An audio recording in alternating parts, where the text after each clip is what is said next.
Muted. So, welcome back, everyone. It looks like I was muted. You're listening to Through a Glass Darkly Radio uh, on United Public Radio. The intro music was Mark of the Doomslayer by Carl Casey at White Bat Audio. And today I have a very special guest for you, Thomas M. Ferrario, who has extensive experience at a location that was mentioned obliquely in the Kona Blue document, known as Marley Woods. And before I bring him on, I want to just kind of give you a little bit of his background. Thomas M. Ferrario has worked as a dive master, machinist, and electrical engineer on projects in the United States, Red China, and Bermuda.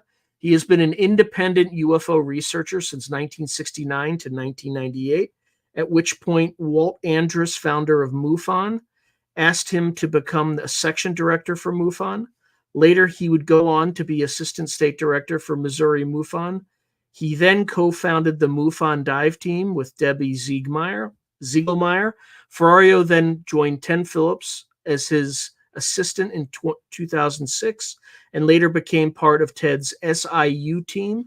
He assisted Ted Phillips on his Marley Woods project and his Tetra Mountain Moonshaft project. Tom, welcome, my friend. Good to be back, Sean. Good to be back. Yeah, it's good to say. For folks who don't know what Tom's talking about, he appeared on my main channel, Through a Glass Darkly. We did 2 interviews there, but this one we're going to come back to Marley Woods and do a more extensive deep dive. And I think there's some new information that we can likely talk about because there's hordes of information that we didn't include in the original interview, and we'll definitely cover a lot more here. So with that, Tom, tell us a little bit about Marley Woods. What is it, roughly? Where is it? Not precisely, for obvious reasons. And why is it special?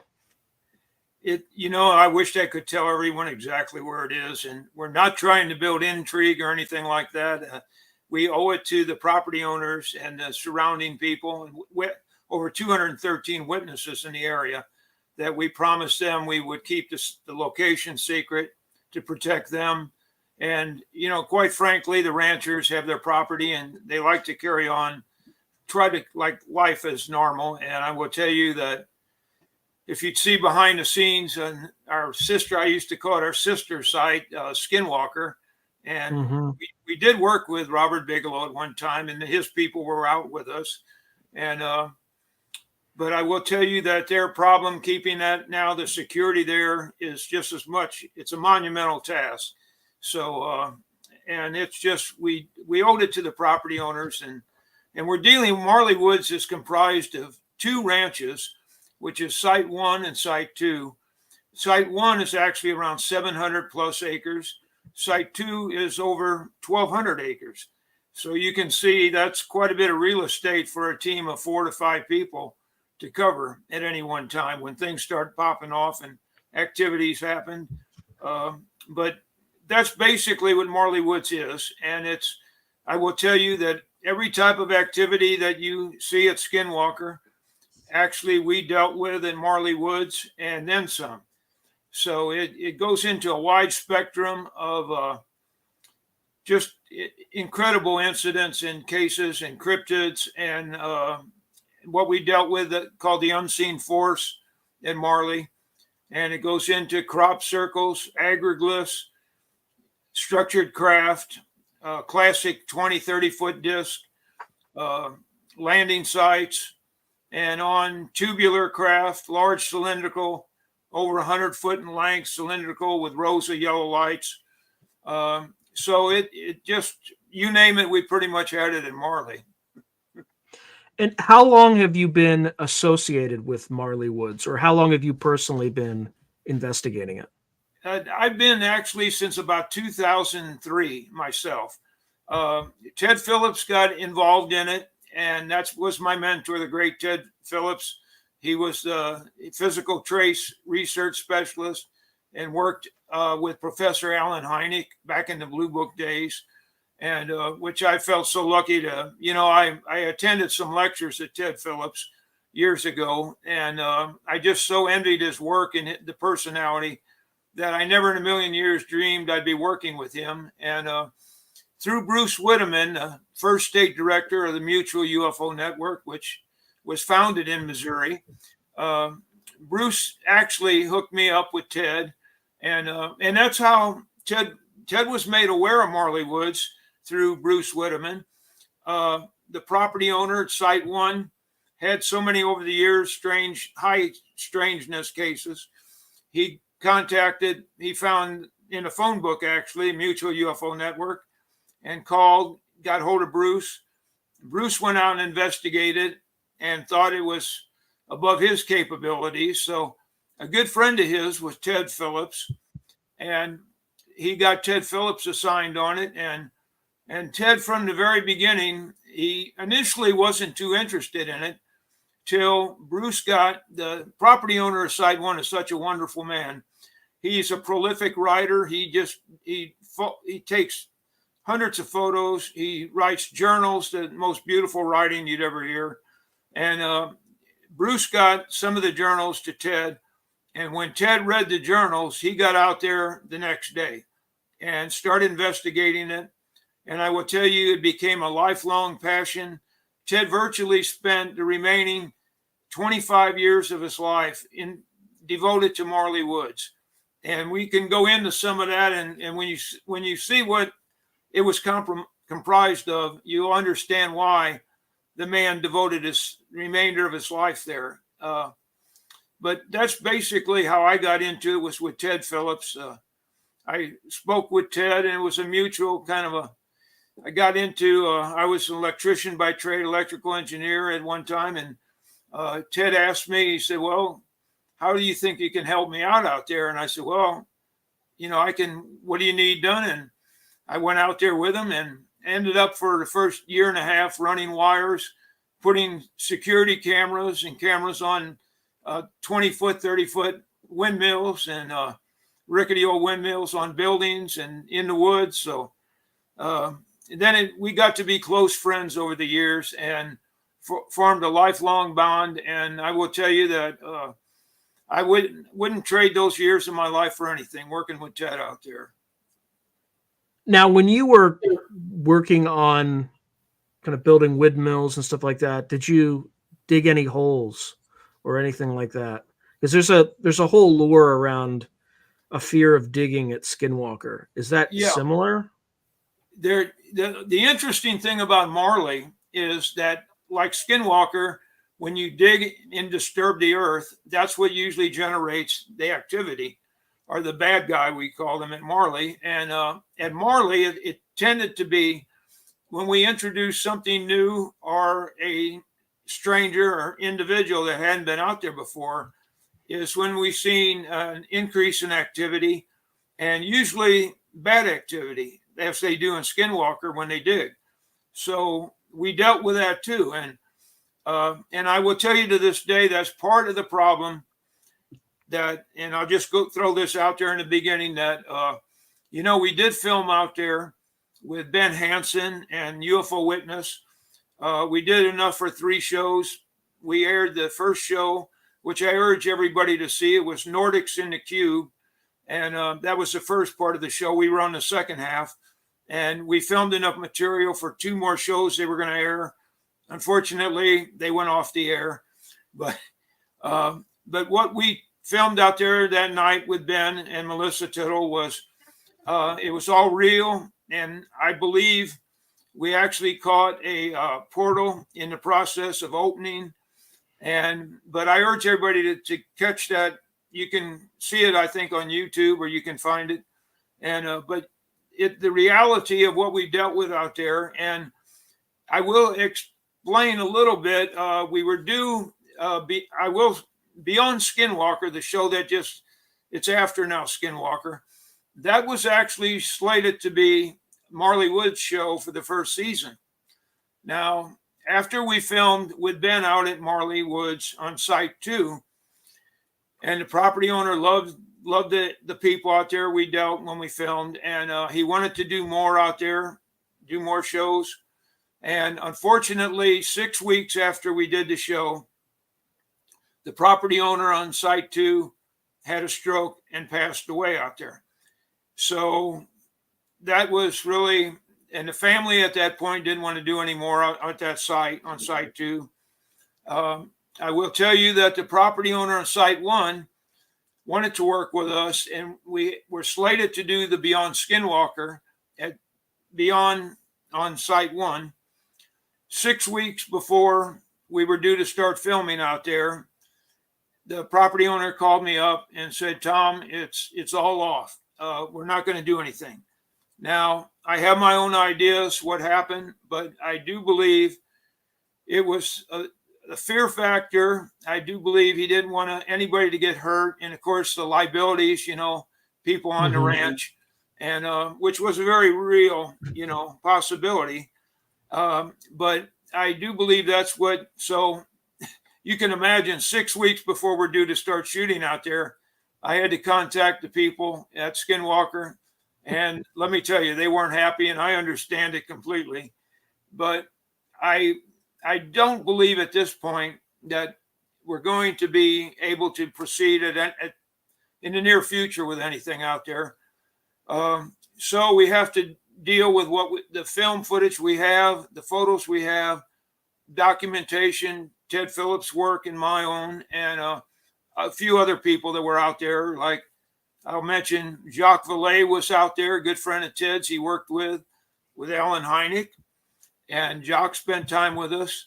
And Douglas Trumbull, a special effects wizard, that did Close Encounters of the Third Kind, 2001 Space Odyssey and Brainstorm, and on and on.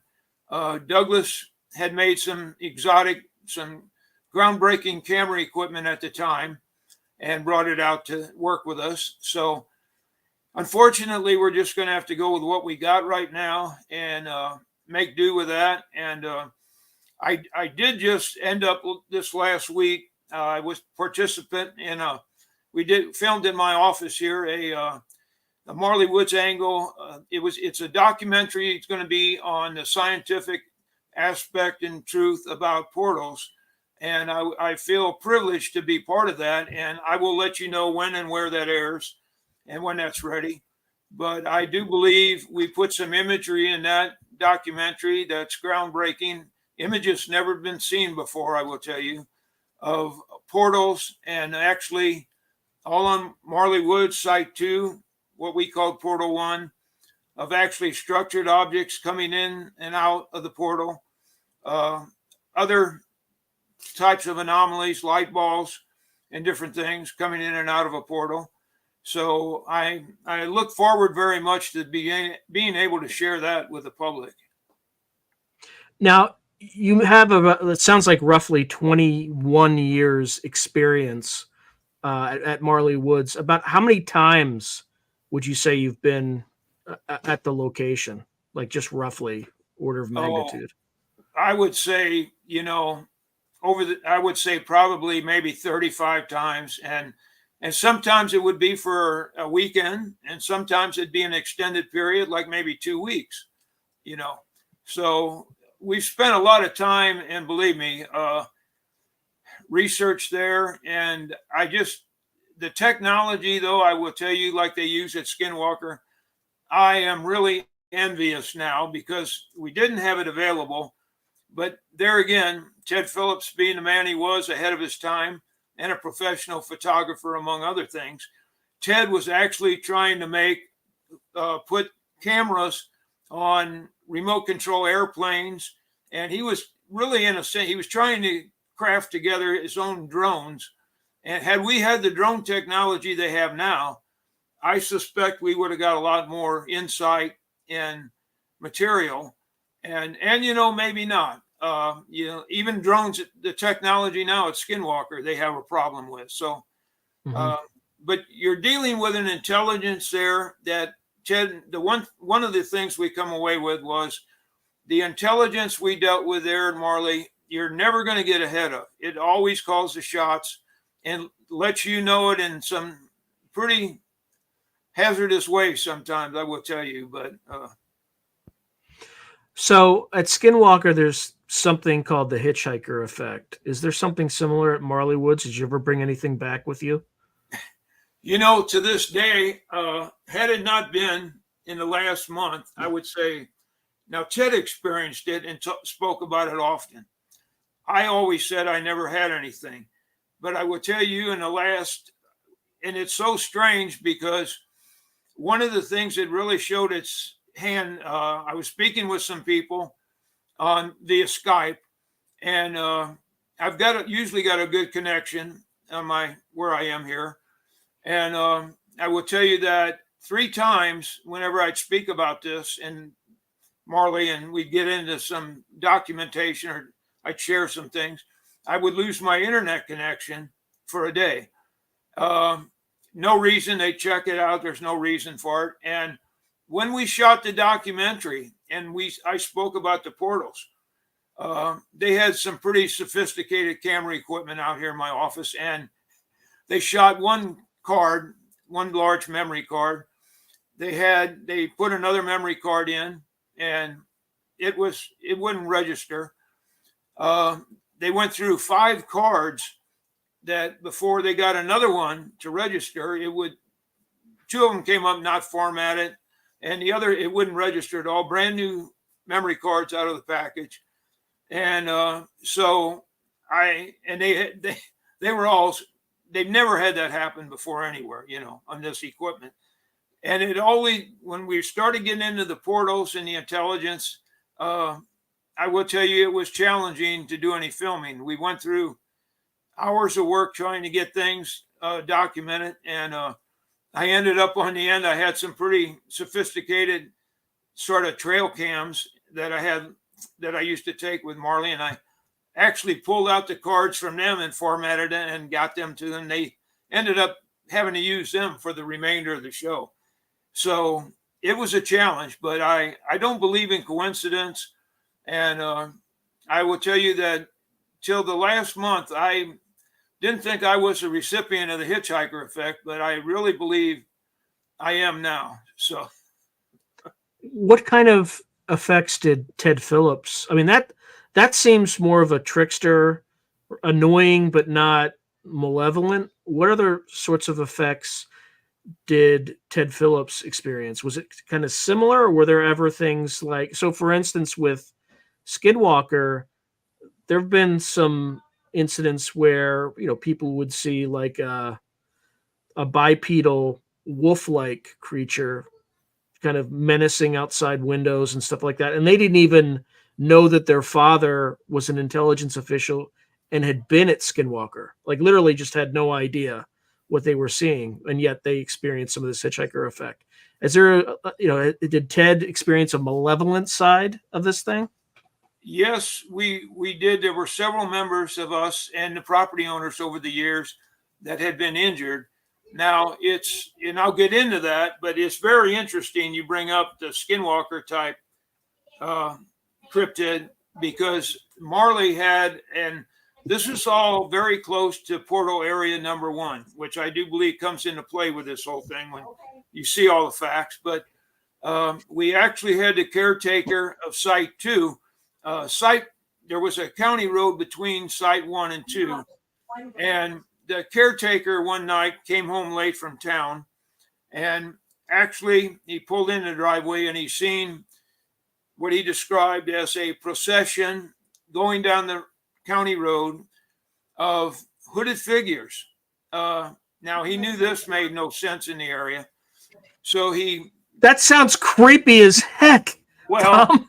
It gets creepier. And it relates directly. No, keep going. I'm going to get out of your way on this one. This is fascinating. Skinwalker effect, like you just said. And believe me, Jacques Vallée, even at Skinwalker, had documented through the local sheriff there, the Skinwalker, the wolf type creature.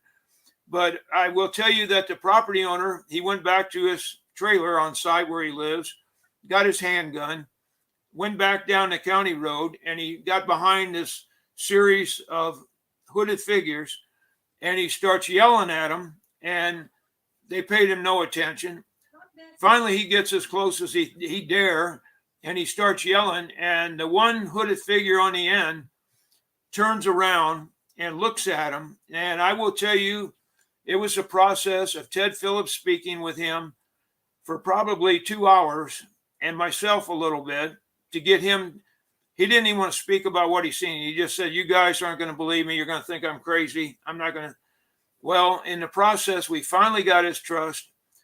And he told us that, he said, the one on the end that turned and looked at him had the face of a wolf, had a long wolf-like face protruding from the hood, and looked at him. He said he thought he seen the eyes turn red, and he did a stupid thing. He thought, but he had a small caliber handgun, a 22, and he proceeded to shoot this thing with a 22 and emptied the handgun.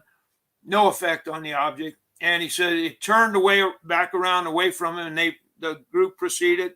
And he said they all went into like a vapor and turned towards Site 2 on the hillside, and they were gone. Now, that is not the only time that those figures had been seen at Marley. So there again, the skinwalker relation, that gets about as strange and out there as you can get. Oh, I have more questions. I have more questions on that one. Like, what color were the hoods when he shot them? Were there any kinetic effects, or did it just pass right through? He feels that it had no effect, and it was pretty dark out when he had seen these figures. He could just see that they were dark, hooded figures. Didn't describe any colors or anything like that, but just that he could make out they were hooded figures. But he remembered, and he's a pretty good shot. And he said it just had no effect on this creature, and it just went into a vapor, and they were all gone. And that has been seen in that area before there. So, that's one of and we do believe at that location, and it's not far from what Ted referred to as Portal 1. Now, in saying that, I will tell you that Ted Phillips was like me. He was a nuts and bolts man. I didn't want to go into that realm, the paranormal, anything like that. Ted liked structured craft. He could go out with a soil compactor test and figure out tonnage, structured craft lands. He could figure out the tonnage on each landing pod. Things like that. And he didn't want to get into paranormal, neither did I, but that's exactly where we ended up at Marley. And Ted, and went exactly where Alan Hynek ended up. I will let you know that he became a very religious man also, and got into the paranormal. And as Jacques Vallée says, it's all the paranormal ufology. It's all in the interdimensional realm. That's where it comes from, and it's all related. And but that, I will tell you, is where that's just some of the high strangeness we had in Marley. And believe me, we've had it all. We've had cryptids, we've had huge white, and this gets as strange again as it sounds. And a lot of what we documented out there, Ted called one-timers. They're seen 1 or 2 times, no history for it, nothing after. But what we called the as it was described by the property owner, and he's a cattleman, and he could judge cattle on the hoof within a pound. He said that he's seen this huge white polar bear / sloth type creature with a human type face that walked upright on its hind legs more than it did on all fours. And he estimated the weight to be within 400 plus pounds, 400 to 450, 475 pounds. And that gets as strange as you get. And then on one occasion, he shot it. He feels he shot it. He claims he hit it. He made he made it red, he describes. He could see the red, the blood, what he thought on the fur. And the object passed through a good 4-strand barbed wire fence. And when I say passed, he described it in passing through this fence as it dematerialized and went through the fence. He said it just floated through this fence like it wasn't there. Now, when Ted and I got there, we found 16-inch long white hair on this fence. And we did find tracks. We took casts of the tracks. Ted took the hair samples, sent it to a research person that he worked with for years in ufology, a woman named Phyllis Budinger, a very good analyst, has her own laboratory.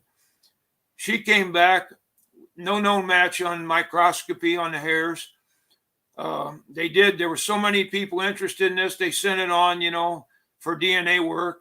It was pretty crude DNA work back then at the time, and it all came back no known match. So there you have physical proof, physical trace, and that verifies these things are real when they're on this side. Where's that hair sample now? She has some yet, and we have some that Ted took yet. We still have hair samples yet, and the analysis of it we'd like to send one day. We do have a person now in a lab that's off because, unfortunately, I wish we were independently wealthy. We're not, believe me, and it takes the downside of it takes money to do these tests, and we do believe we have somebody now that will further the cause and get a better DNA mitochondrial and better DNA work done on it. But so far, everything we got back from this there was no known match. It wasn't canine. It wasn't bovine. There's no Charolais cattle there. There's no Great Pyrenees dogs in that area. So there's not many critters out in this woods that have 16-inch long white hair. What about human hair? Is there any? There's that we know of. There's no human, and there again, it didn't come back as any known sample that they human or otherwise. Some that thought it was maybe Charolais cattle, which are none.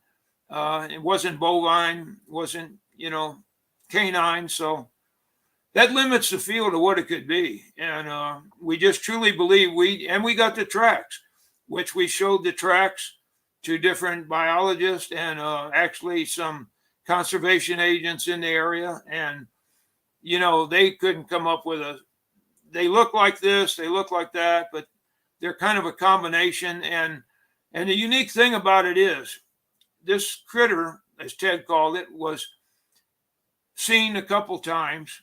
And the interesting thing about it was viewed as the same creature from a distance, but the two times it did leave tracks, the tracks it laid down were dissimilar. So how can you explain that it had different tracks at different times? But that's what we're dealing with, the high strangeness, and we dealt with 13-inch tracks. I will tell you just briefly, the property owner of Site 1 had a pond where he watered the cattle, and one early winter day, there was a light ice with a light snow on the ice. He found 13-inch three-toed tracks going out on top of the pond and terminating in the middle of the pond. He could see that that's where they stopped in one direction. And he, not thinking, he went to step on the ice to get out there to look at them, and he broke through the ice. Well, 13-inch tracked animal, you're dealing with a good deal of mass there and probably presume more weight than a human. So how can that animal, that critter, put down that track on the ice where a human breaks the ice? It was so thin. But we did come to believe it was in the state of transition, dimensional transition, and that explains it again, why the tracks terminated, as they have added Skinwalker, I will tell you. So the high strangeness never ends. So I put together, just based on your description, a composite of what it may have looked like. Again, I used AI and all that stuff, but you mentioned it was kind of like a sloth, kind of mixed with like a polar bear sort of view. Yeah. So that's kind of what when it was on its hind legs, I would say that the interesting thing about it was it had, and again, we showed it, conservation agent. We have some actual 2 photos of it at high magnification. They're very poor images, but that's all we got. But even that, Ted shared this with different biologists and people that should know. And they said the upper torso of the creature, it made no anatomical sense. It made no sense in any type of animal they've got. And it had a long type of neck, sort of like a sloth, white. Of course, again, the property owner said it had a human-like face. When he looked at it through his rifle sight, he said it had a human, and there again, he didn't even want to speak about this to Ted at first, but he's finally, Ted got him to speak, and he said, yeah, it had a human-like face, and but it walked on vertical at times, and which there again, it made no sense. And so it's truly a unique, and now do we think there's a living, breeding population of these things out of Marley Woods? We know there's not, but when they're there, they cross the dimensional boundary, come through what we believe the portal. They're as real as you and I are. They leave physical trace. So they are actually a solid flesh and blood animal.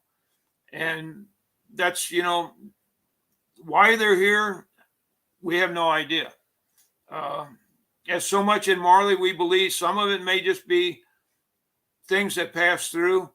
And we did have a Bigfoot sighting, the only one in the county there, in the boundaries, right on the outer boundaries of Marley, the only Bigfoot in the county. So, and we do believe that some of the cryptids there have the unique ability to go interdimensional without the use of a portal. We have pretty much ruled it out. We do believe that structured craft and that sort of anomalies do have to use a portal area to come through. So, but we do believe some of the cryptids, they have that ability no matter where they are.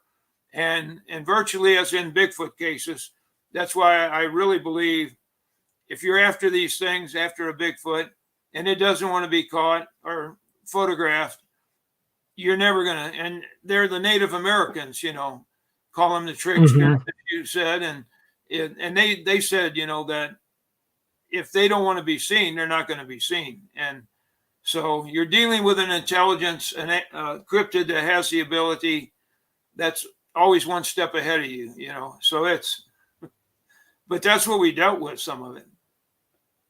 Now, going back to Ted Phillips and talking about the hitchhiker effect, what are some of the, I guess, stranger or more malevolent experiences he may have taken home with him?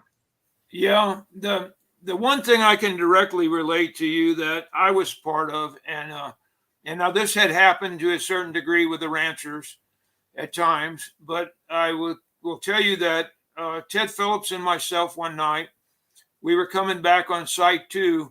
We the one rancher built Ted an office and a beautiful 2-story building with a big deck for his work, his observation out there on site 1.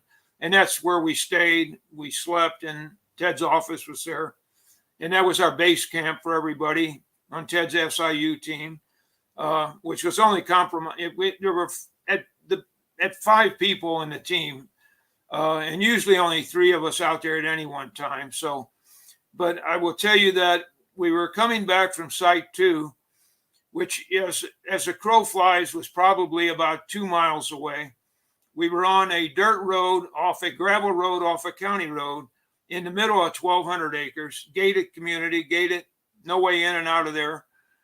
We locked behind us. It was locked, and no other, even the topography of the lay of the land denoted that no one else could get in there unless you came in through the gate. So we were coming back on a dirt road one night about 3 a.m, which, contrary to most people think midnight's the bewitching hour, it's 3 a.m. is the bewitching hour most of the time. And but we were coming back on site 2, going back to site 1 for the evening.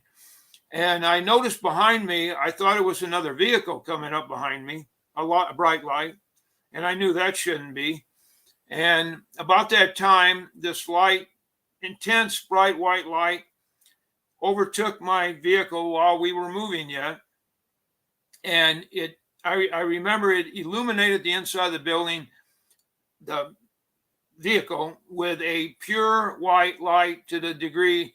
I mean, I remember looking in my vents in my dash, seeing the dirt in the furthermost deep part of the air vents, the fake vinyl grain, leather on the dash vinyl was just stood out. And I've never seen anything like that intensity. And I stopped the vehicle, and Ted and I both probably did a not so wise thing. I stopped the vehicle. We both jumped out, and I told Ted before I stopped, I said, "Are you seeing this, Ted?" And Ted looked at me and he said, "Well, hell yes, I'm seeing this, Tom." And so we both jumped out of the vehicle, and we looked up, and we seen this pure white light retract off the vehicle. And I know a little bit about lighting, and I don't know how you'd recreate this. And we even had the people that Beyond Skinwalker and UFO Witness, when they were out there filming, they tried to replicate this effect. They couldn't do it.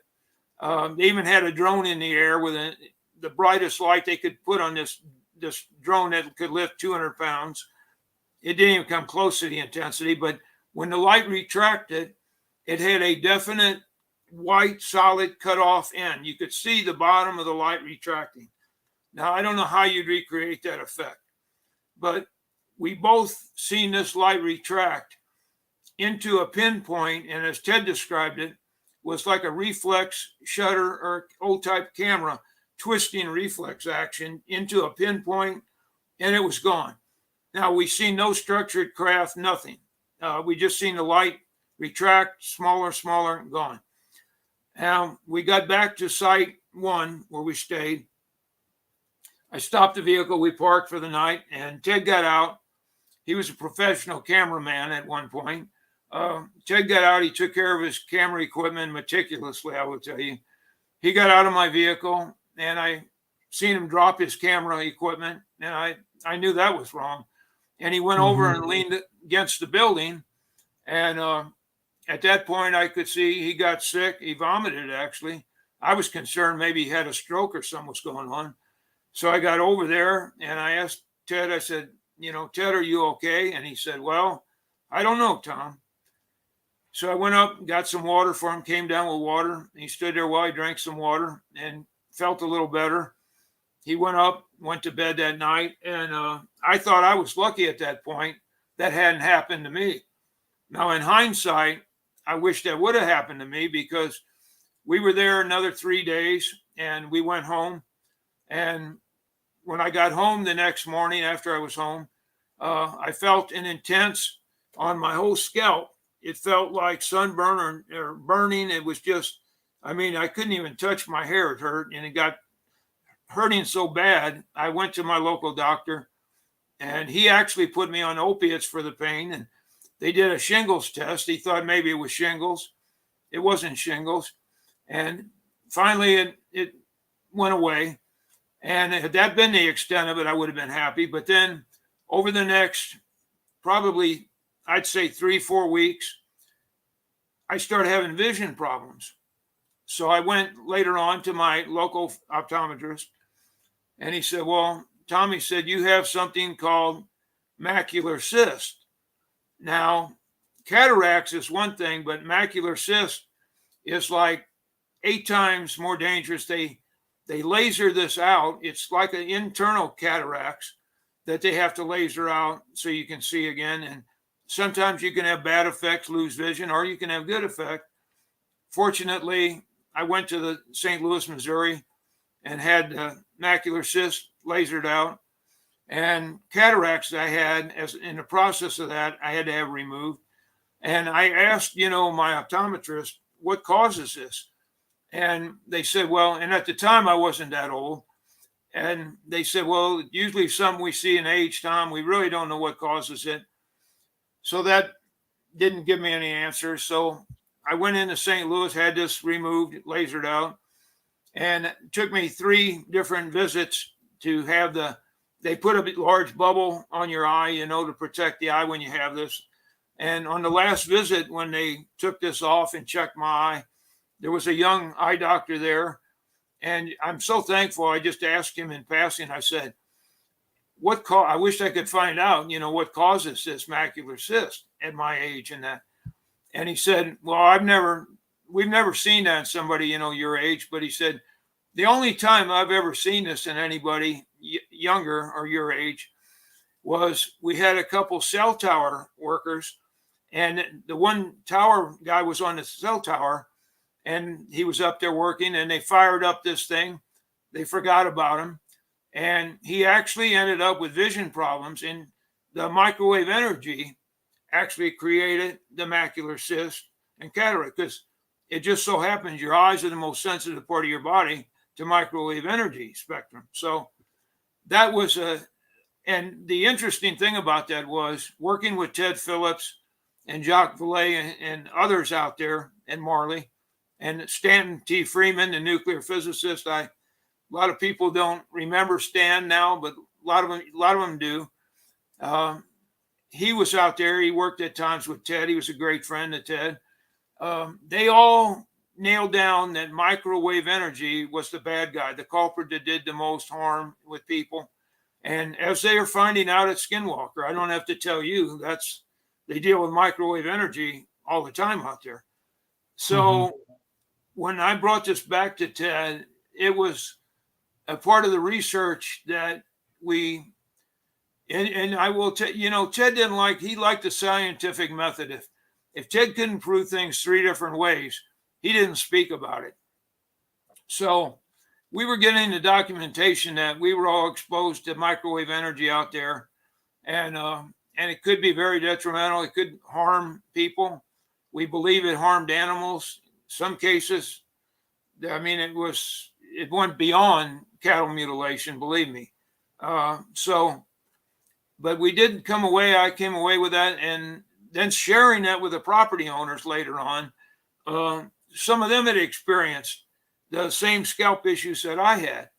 And I asked them, what did your doctor say? We're in this small area, rural community. And they said, the doctor just said they called it touchy scalp. They had seen it before in people out there.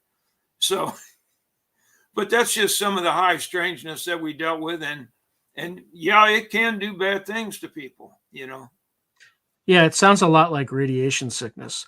And for folks who are just joining, you're listening to Through a Glass Darkly Radio on United Public Radio.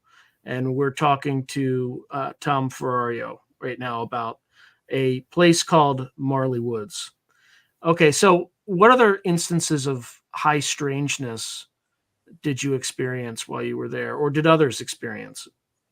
Yeah, we did have, and I can speak about that too later, but we do feel we had a documented abduction, only one, but an abduction scenario there with a child. And there again, getting into the microwave, we had cattle mutilations out there, similar to what Chris O'Brien, Strange Linda Moulton House, Strange Harvest, they documented.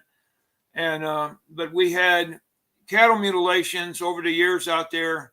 There were large piles of bones out there from cattle mutilations, I will tell you. They had deer mutilation we found out there. In one very graphic instance, what we call the horse barn incident, and I can go into that now if you'd like. Please do. Just keep it PG-13. Yeah, I'll condense it, and I warn people at this point it's kind of graphic, but that was an incident that involved the property owner at site 2. He came out of his house, walked down to this barn where he kept his favorite horse, and he'd bring this horse in the morning, usually some sugar or something, and he would check in on the horse in the barn and close the gate, the stall, and he'd run the fence line, check the fence line, was within sight of this barn the entire time, was within earshot, anything he would have heard. About 30 minutes later, he runs the fence line, comes back around, and he notices the gate ajar to the barn, which he knew he didn't do. And he goes up to the gate and he sees the one stall doors open. And he goes in there and he described it that it was as if he was walking into a slaughterhouse. He said, here, this perfectly healthy horse, 30 minutes ago he's seen, there's virtually, this horse looked as if it had exploded. There's pieces of horse flesh chunks on the floor, on the rafters, blood on the walls. And he described it to Ted, and Ted said, it was like it was put in a microwave oven, and it exploded. We got out there, we did sampling, we did testing, and some initial testing. Thank God we did that, because we found out there was no traces of explosives, anything like that. While we were gone, we meant to get back there sooner. We didn't get back there. This so upset the rancher because of his horse. They took and buried the larger pieces, and he burned the barn down. He couldn't stand to look at it anymore after this. So that ended up our research in that, but I don't believe we would have found anything significant after that. So there you have a very graphic case. And like Ted always said, for what purpose, what end game? Why would anything do this, but we do feel it generated great fear. And we do believe the intelligence used fear as a tool to manipulate people. And let me tell you, in that area, that part of the county, this got around, and let me tell you, it instilled fear. You can imagine. People didn't want to go out for a while at night after this happened. So, and in the previous night, there were a lot of sightings, I will tell you, on Marley. And so that comes into play too with this. So, but it happened and it's real. And I will tell you, the cattle mutilations there, it just, one time Ted was brought in on a fresh cattle mutilation. And, there again, laser precision, like cutting, on it, sexual organs taken, typical cattle mutilations type occurrence. And Ted asked the rancher on one of the first cases he did, fresh one, how often this has happened. And the rancher said, well, Ted, come with me. And he went behind another old barn there, and there was a pile of bleached white bones about 8 foot high behind the barn that Ted said, you mean all these are from cattle mutilation? The rancher said, yeah. So it's happened back a couple generations even in this family on the place. So that gets pretty strange. You mentioned an abduction of a child. Yeah. What did they ever find the child? Like, what happened in that case? Yeah, that involves, and that was a case I will tell you, just in Ted's later, I'd say 5 years of research there, he was made aware of this by a family that did not want to talk about it. And it was a family that lived on a farm adjacent to the site too. And it basically what it involves is a farm family.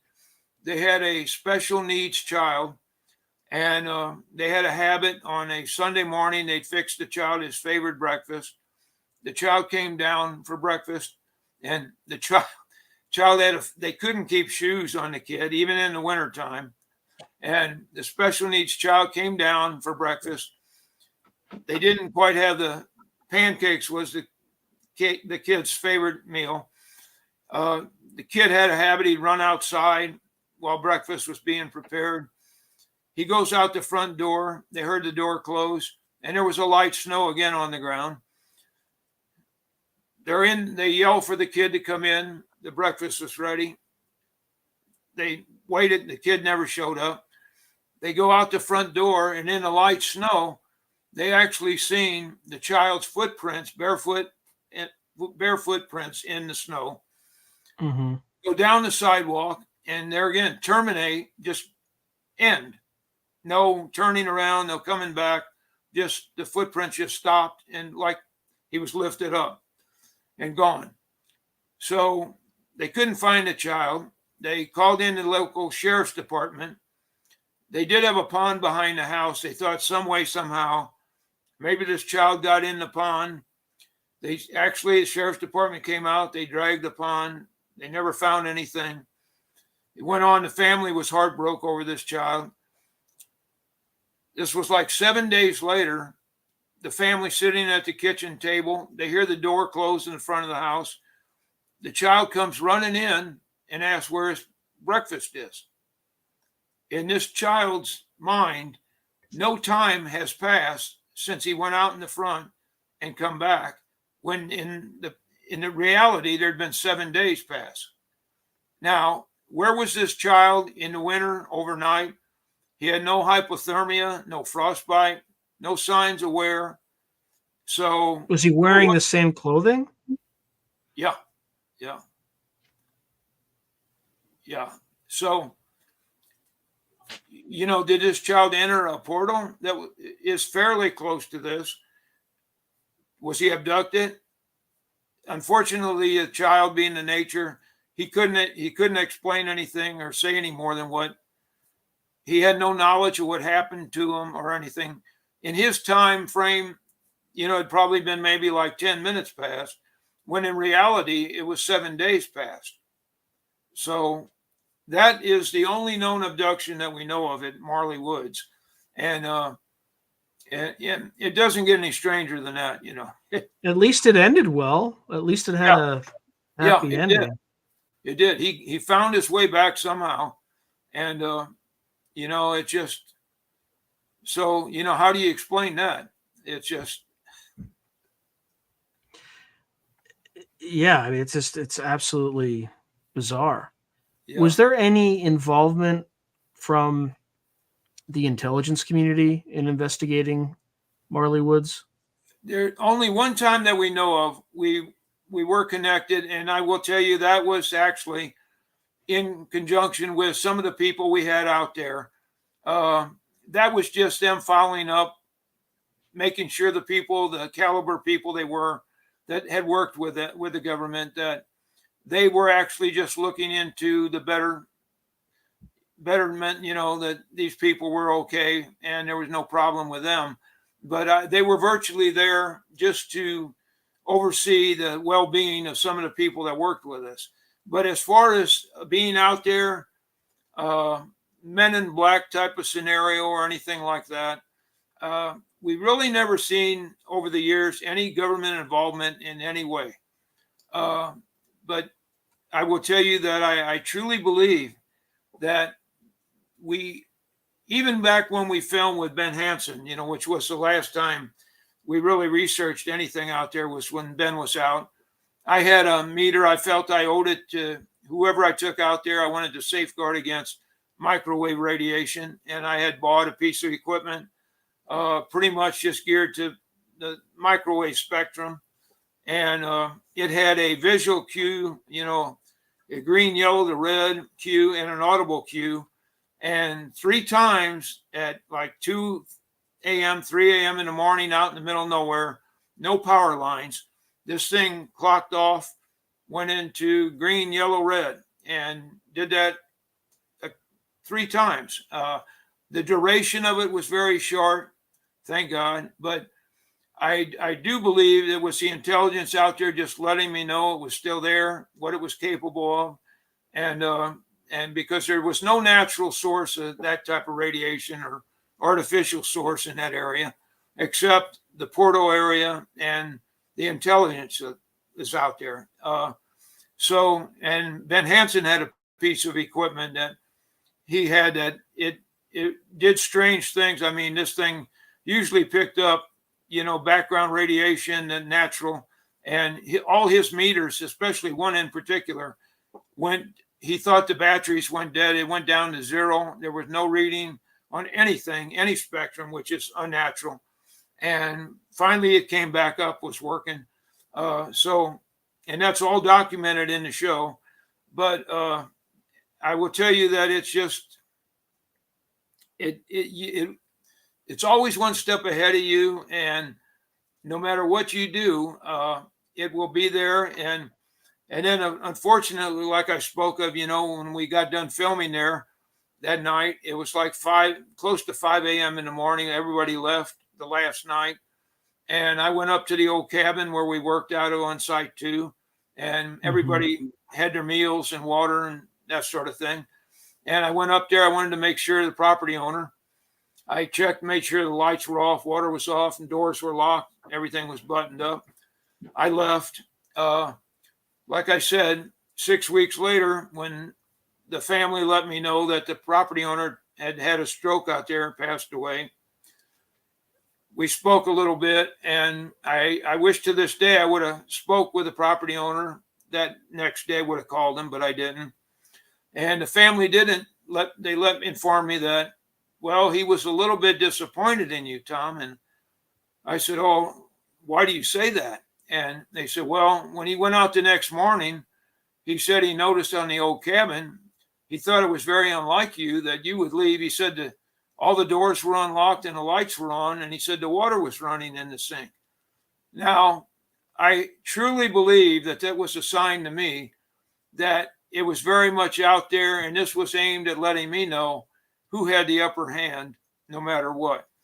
And I told him, I said, man, I wish I could have told him that, I did not leave it in that state. And they said, well, Tom, he suspected that something else had a hand in that you didn't leave it like that. He said that. And I said, well, I sure hope so, but there again, it's high strangeness. And I will tell you that Ted had experienced this in his last trips out there with a very great gentleman named Rodney Dillard, who was out there and filmed with us. And unfortunately, that episode didn't get aired. And I'm still working on getting that footage, that interview with Rodney out there, and Rodney Dillard's a professional musician. And Rodney was one of the old Andy Griffith show, if you remember that.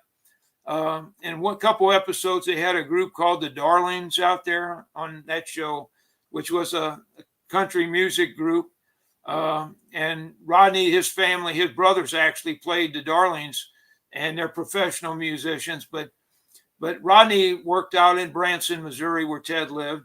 And he performed out there, and he got involved in ufology and research and went out with Ted a lot of times. And one of his last trips, Rodney was with him.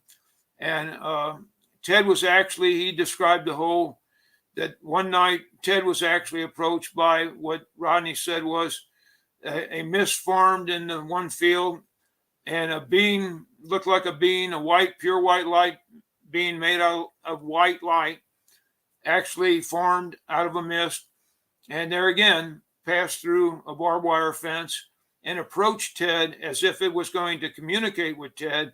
And just at the point when it got to Ted and started to try to communicate, for whatever reason, it just went out in a mist, dissipated. And that was the end of that. Now, to hear Rodney speak about this experience with Ted, and Ted sat down for quite a while after that. He didn't know what to think, he didn't know if this was a spiritual being. Is somebody coming for me? Is my time up, or what the deal was? But so we're working on getting that piece of footage back out there, and because it's the most incredible interview. To hear Rodney speak about this, it's mind blowing. And but that's just some of the high strangeness we had. I'll tell you, it's unseen force knocked steel gates down with log chains around the middle, and slammed gates down that are log chain, pulled hinge pins out of oak posts with that much force. Never scratch or dent the fence, but push them down. Trees knocked down. One case, there was a vehicle up on blocks in on the county road that adjoined Marley Woods. There was an individual that lived out there, had an old truck up on blocks he was working on. Middle of the night, something he heard hit this truck. He thought it fell off the jack stands or the blocks he had it on. By the time he almost gets outside to look, he hears this truck being pushed up a dirt driveway into a fiberglass garage door, and it broke through the fiberglass garage door. Now, Ted investigated that. Ted got out there the next day. They had 7 guys out there trying to push this truck, no wheels on it, came off blocks. They couldn't even budge this truck. So how can you justify? I mean, what kind of force did it take to push this truck on the dirt driveway, uphill, I might add, and break a fiberglass garage door? So that's just some of the high strangeness that, and it goes on and on, believe me. There's volumes. And that's is there any particular time of year that this activity is more active, or it used to be? I mean, there were times, years would happen where Ted would think it would happen more in the spring and fall. And then it would pop off. Some years it would be in the dead of winter. So there really is no comparative, calendar of events that prove any one time is more than the other over the years. It peaks and it goes down at about the time the locals think that there's not going to be any more activity. It'll fire up again, and the light ball activity, which is usually what starts this, and that gets into a science. Let me tell you, the light balls, there's white light balls, tend to be the more benign ones, and light blue ones at times. Then when it gets into the yellow and especially the red light balls, the red ones exhibit more energy and tend to be the ones that do bad things. But usually the light ball activity starts and is a precursor to other activity. Like then you start seeing the structured craft and cattle mutilations kick up and that sort of thing. So there's like a cycle. Yeah.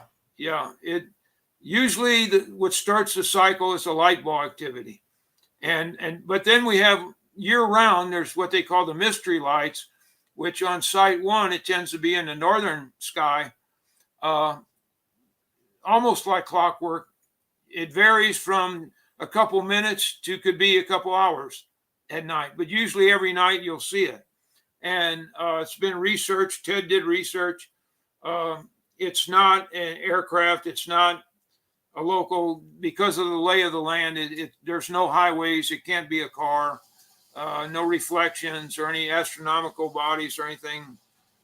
So it's truly a mystery light that in one area. And that got into the local people, thought some of this may be due to the one property owner thought he always had the impression that there was a cave under his property, and these things, come from under the earth. Now we did find out that there were caves within 4 miles of Marley Woods. We did, and there again, Ted Phillips was a spelunker. He was a professional. He'd even been written up on exploring caves in Missouri. So he knew the geology of a cave and what to look for, what made it dangerous, what not. So we did explore a couple caves, and one in particular had a large cave complex in it. We didn't have the gear to explore it fully, but we do feel it could have extended for miles under Marley. But we had never found an opening or any entrance of a cave on Marley site 1 or site 2. So could it be, tied into the geological subterranean realm under that? It's possible, but we never did find a direct link to that. So that kind of ruled that out, But. And in terms of investigators who have been there, have you ever heard of somebody, his name is Steve Mira, who does a lot of paranormal investigations? I've heard. I don't know him personally. No. And he hadn't ever been out there, Marley. No. Okay, I highly recommend that you have him take a look. He, like you, he has an electrical engineering background, and he does a lot of scientific work, measurements, and things like that. But and actively also people will try to mess with him and hoax him and stuff like that, and he usually sees through all that stuff. Yeah, so I would highly recommend, if you get a chance to take a look at him. We do have one individual that had made a couple visits out there that was actually into that and was actually remote viewing and came up with various, some strange actually thoughts on the whole scenario, what was going on there. Who was the remote viewer? Do you know their name? And well, unfortunately, I wish I could tell you. They Okay, fair enough. They choose to be left at this point anonymous, but. Well, let me ask you another question. Were they associated with any of the military's remote viewing programs like Stargate? No, okay. They weren't. No Ingle Swan or anything like that. No. Okay. No, they All right, weren't. sorry, continue. I was just had to ask. No. And, so many people over the years have claimed that what we were dealing with there, especially the microwave spectrum, and we recorded, out there, it's so strange. There again, 1.6 gigahertz, and you name the spectrum. We at times it registered out there, and unlike Skinwalker, we have no close military bases or communication. At that time, there were no microwave towers, nothing out in that region. So, where isn't I don't know exactly where it is, but Fort Leonard Wood, isn't that somewhere in Missouri? That's probably like way far away from the location. Fort Leonard Wood is, but I would tell you that's a couple hundred miles away. So okay, all right, just had to check. Okay, yeah. And people always ask, did we have black helicopters overfly us or things like that? I can think of no time that we ever had any air traffic like that, military involvement overflying us ever. Now could they have been there? Yeah, they could have been, but none that we know of, or military involvement. So I really don't think, and there again, because of the nature of some of the individuals we had with us, I don't think they would have involved themselves to that degree, because quite frankly, they got everything they needed from the individuals that worked with us. Right. So that being said, what did this remote viewer see? If we go back to that thread, it gets strange. They anticipated this to be affiliated with, and this gets so strange because it goes into the other realm where Ted, the two things that captivated Ted and he devoted his whole life to, and as you know, I spoke about Moonshaft, and that gets into the whole World War II story, with Adolf Hitler and that. But I will tell you that the Nordic involvement in that's why when the remote viewer and people out there tied us into what they thought they seen was a Nordic involvement out there. This made absolutely no sense, in this area or anything we tied it to. So it's unfortunate, but when you have limited resources and that, you have to pick and choose what road you're going to go down in. And Ted chose we just couldn't focus on anything in that realm, and so we devoted our time to the physical trace case and what we could log, and walk away with physical, tangible proof. And so that we didn't, but it was some strange, and I will tell you that, you can elaborate. I mean, you've already qualified it as a little, woo. Yeah. Right. But and you're just reporting. That doesn't mean that's what it really is. Like, what did they report that they saw? There again, it gets into the interdimensional aspect of this and what's truly behind the nature behind all this. Now, some people, I will tell you in the area, the old timers, which this was something that one of the remote viewers that was out there had brought up on that. And we kind of overplayed it. We didn't put we should have been paying more attention to some of the statements made, but we found out that a lot of the older individuals that live near this area seemed to develop the sense to, when this stuff was before it took place, they seemed to have a premonition, or they could tell when this stuff was going to start. Like exactly like Chris Bledsoe. Yeah. Okay, now continue. This is interesting. Yeah, keep some going. of them actually looked upon this as being demonic, and they would hide themselves in their house. They wouldn't come out when this period they would start. Others would take folding chairs and go out on this area and use it for a source of entertainment and watch the light balls. What in one field it was called the twinkle lights, where a whole field would light up with like firefly type lights, white, bright white light. And all night they would view these things, coming up from the ground and floating around like fireflies. And they knew they weren't, because a lot of times this was in the winter, And so some used it as a source of entertainment. Some looked upon it as demonic. But there again, it tied into the moonshaft story. Same thing, that part of that is truly believed to be demonic, the source, the reason for this.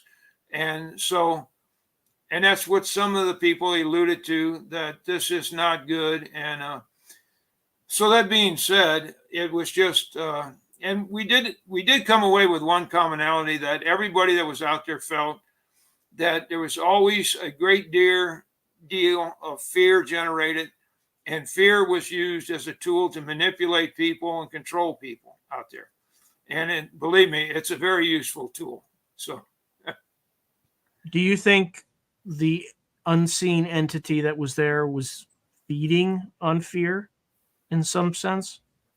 I believe it could monitor us, and at times it showed its hand, at other times, and it would even exhibit like poltergeist type activity. I will tell you that. And there again, I go into the story, when Robert Bigelow's people were out there, and they tell the story, they did the same test at Skinwalker, where, and now this is going to sound like sheer boredom to somebody that doesn't realize the significance in this, but they would take high-speed cameras of the nature that these things were so good that they would catch a bullet in flight, and you could actually use microscopy on the photographic slide image on the bullet. That's how precise and good this image was. Well, they took these high-speed cameras, and they would take on a tabletop like the one cabin at Marley, the old cabin, and at Skinwalker they did this, and they would put a deck of cards, a set of car keys in this area that was known for this activity, and they focus these cameras on the tabletop, and they come back in the morning, and this was one of the ways how they proved that this was dimensional, because these high-speed cameras in the morning, they would get the video effect, and these objects would move around the tabletop, and they would never catch these objects in motion, which the only way in our physics that can explain this is they truly felt and proved that these things were going interdimensional and reappearing in another location back, as if they were transported or went through a portal and reappeared in a location, because they were never caught in motion. They were just in different locations. So that's one of the ways of many different things. They proved that so much of this is all dimensional, and believe me, it explains so much of what we dealt with in the reality, ufology, the paranormal, and it's like Jacques Vallée always said about it. I will tell you that, and I always try to remember that he made a statement that UFO phenomena represents evidence for other dimensions that simply cannot be understood apart from their psychic and symbolic reality. What we see here is not an alien invasion. It is a spiritual system that acts on humans and uses humans. Now, that is quite a statement, I will tell you. But what that says is you're virtually at this intelligence, the mercy of this. And that's why at Skinwalker, I feel you're never going to get ahead of this. And you're in an area where bad things can happen to good people, and you have to realize that. And it's not a game, and it's not a joke, and it's very real. So you mentioned these objects that kind of disappear and reappear, and they can't see them move. So Steve Mera, who I mentioned earlier, in poltergeist activity, that's often a common motif where you have a cup, the cup disappears, and then it reappears somewhere else. Well, he did a, had a, it was a cup from a series of cups. So they got what they had a cup that disappeared, then reappeared. So they took the reappeared cup and they did a chemical analysis of that cup at the atomic scale or close to the atomic scale on a molecular level, let's call it. And what they found is while the cups looked identical, the one that had reappeared had a completely different molecular composition when it shouldn't have. So in any of these things that they had they done some sort of a test like that on some of these items, and then after they reappeared, probably not, but that would be a very interesting experiment to do. I'm not aware personally of that, but I'm quite sure that Bigelow's people, as thorough as they were, I'm quite sure they did that analysis on objects. And because some cases I know they did use duplicate objects, and I'm sure that was the purpose on that. So I'm sure they did that comparison. And but they don't share. They don't like to share, right? Yeah. Yeah, it's unfortunate. Their people were great people we worked with, and we formed a relationship with them, but it got to be an issue over control of material. And Ted was very independent, and so was Robert Bigelow, and I understand that completely. And it was just a relationship. Like who wants to participate in a one-sided sharing relationship? Share everything with me. We share nothing with you. Yeah. Why would you ever do that? That doesn't make any sense. I can understand that. It just gets to be, it's difficult when you have a control issue over material and research, So it's and Ted wanted everything out to the public. I will tell you eventually, And when you're in the middle of research and that, of course, you can't do that till you know what you're working with. And it always drove Ted and myself, quite frankly, when we go on a lecture circuit, which Ted did quite often, you had to generate money for research and funding. And but you get out there and you always have people coming up, and you always get the same line, I got an hour, give me everything, tell me everything everything you did, everything and it just doesn't work that way, believe me. And but Ted wanted it all out there, the research, and we were working on various ways, and but I will tell you, it's just like I said, it got to be an impossibility, and like we always tried to do, and I will tell you that you might remember the first UFO Hunter show with Bill Burns. We were on that show. We filmed enough for 3 episodes again. And I don't want to say we had anything to do with the termination of these shows. I hope not.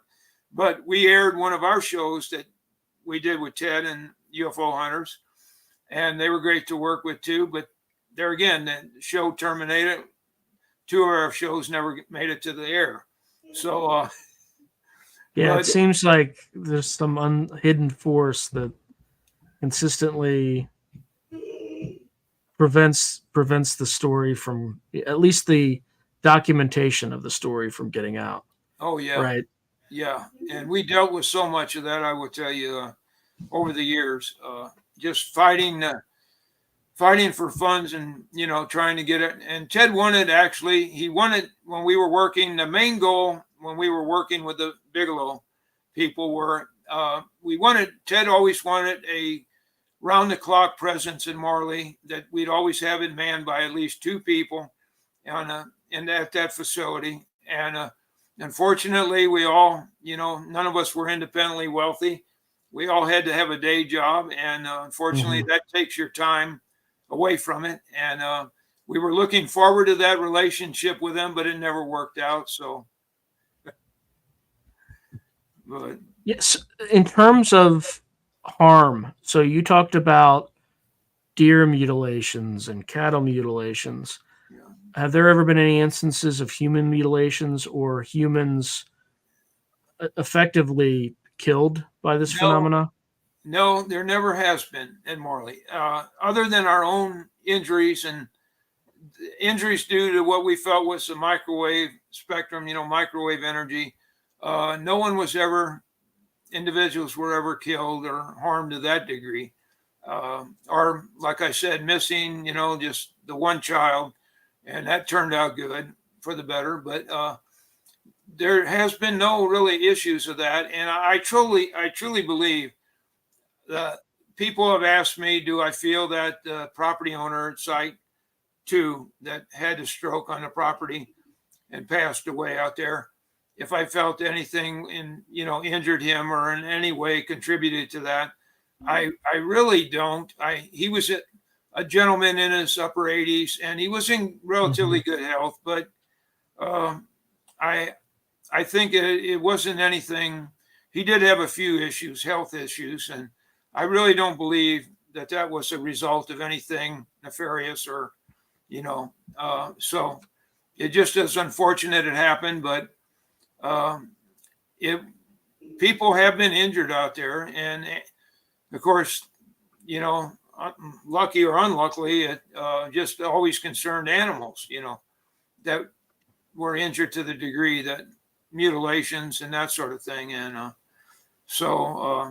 and some of them were, there again, for what reason? I mean, we had, in one instance, there was, I think it was like 21 deer that were found on a hilltop.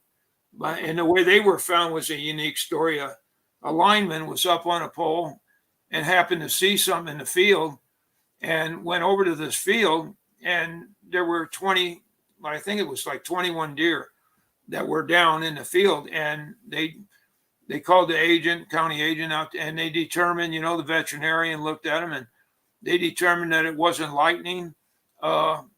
They couldn't really find the cause for death, that it wasn't a group poisoning, it wasn't lightning, and they never really found any good reason why these deer were dead, laying there like that. So, were they just dead, or were they mutilated in some way? No, they weren't mutilated. They were just found dead. They were all just laying down on the field like they fell over. And so, it makes no sense. And then again, the area where this was done, had it not been a fluke that this lineman had seen that on this hillside, they would have never been, till probably later on in the year in deer season or something like that, when people are roaming the woods and out there, But there again, like typical cattle mutilation, they did say that there weren't any predation, no predators. Yeah, I was about to ask that. Yeah, on these deer, nothing touched them. There were very few, if any, flies or anything like that. So there was nothing before that may have contributed to them being on the ground, and then nothing appeared to be interested in the carcasses after, right, is what you're saying. For whatever reason, and that should have been a field day for everything, because there is a population, a large population, I will tell you, of coyotes out there. There's even been a couple wolves sighted out there. And so, I mean, this should have been a field day for everything, but for whatever reason. What about scavengers, like turkey vultures and stuff like that? Are there any of those in the area? The carcasses, like you said, there's no signs of predation that anything had been eating, disturbing these animals, in the time frame that they could tell how long roughly that these things, that they've been laying there, that there should have been some actual predation on them, that predators, of some sort, but they couldn't come up with anything, very few insects even. So something was keeping them away. And so it was, and there again, like the cattle mutilation, and there's been a few times that there was in the cattle mutilation, they actually did find where they had been eaten on, coyotes and that, had bothered to, but most of the time the cattle mutilation also had been pretty much untouched, So now why even most of the cattle mutilation, they've never really come up with a good scenario why these things are left unharmed or in that pristine state. So it's another mystery. It really is. But are people still continuing to do scientific research at this site, or is it on hold?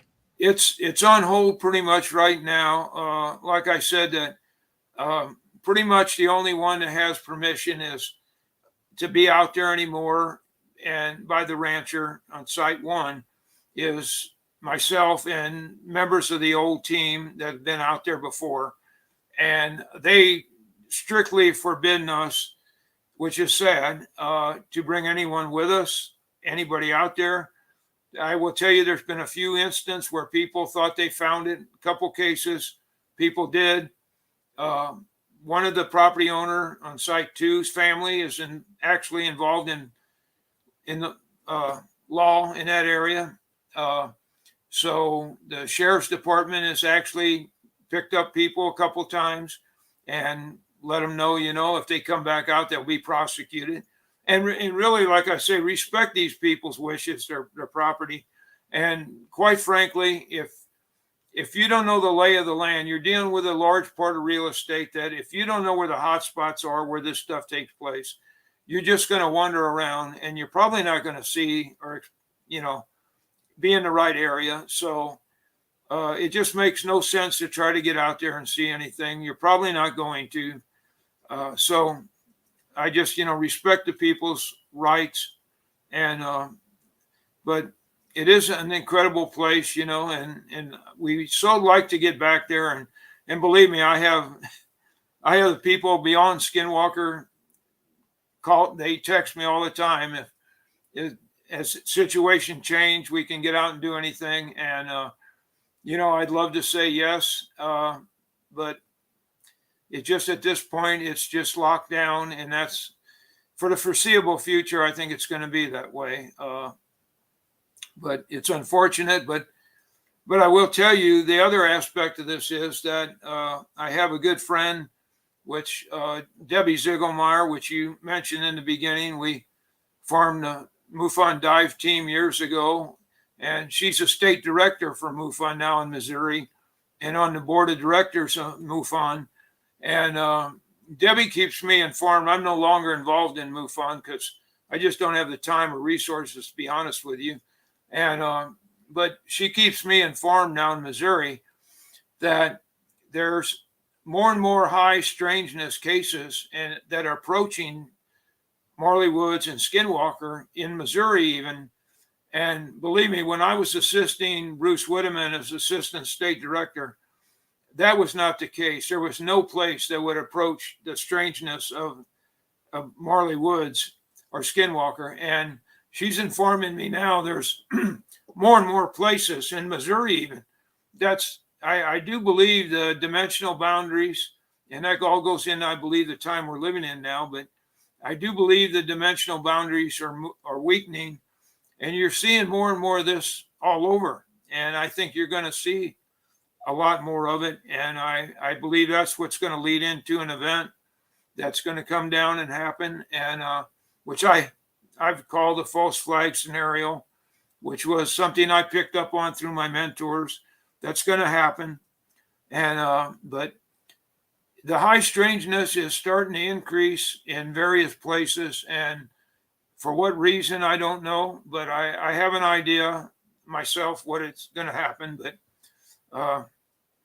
it is more prevalent. And and it is ongoing at Marley, I will tell you.